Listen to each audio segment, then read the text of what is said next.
നമ്മളിപ്പോൾ ഇരിക്കണത് ഞങ്ങളുടെ കൂടെയുള്ള ചേച്ചിയാണ് ശ്രീലജേടത്തി. ഈ ഗ്യാങ് മുഴുവൻ നമ്മുടെ കൂടെ വന്ന ആൾക്കാരാട്ടോ. കൊട്ടിയൂര് ഇന്ന് തുടങ്ങുകയാണ്.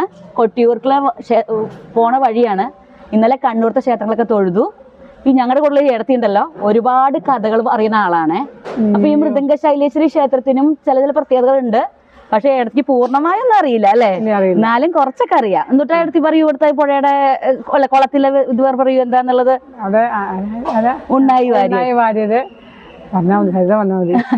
എനിക്ക് പറഞ്ഞത് ഇടത്തിയാട്ടോ. പക്ഷെ ഇടത്തേക്ക് ക്യാമറ മുന്നിൽ പറയാൻ അത്ര അറിയണില്ല പറയണത്.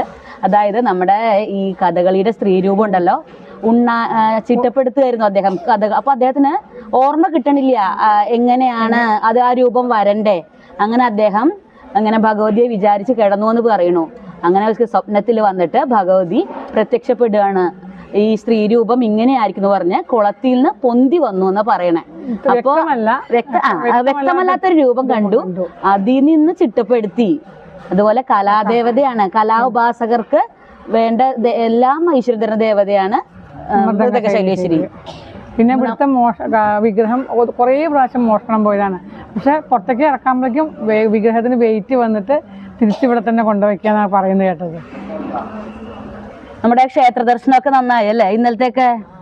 ഇന്നലെ എവിടെയൊക്കെ നമ്മള് തൊഴുതു, ഒരുപാട് അമ്പലങ്ങളൊക്കെ തൊഴുതു. ഇനി ഞങ്ങൾ കൊട്ടിയൂര് പിന്നെ തിരുനെല്ലി, കൊട്ടിയൂരിലെ വിശേഷങ്ങളായിട്ട് വരാട്ടോ.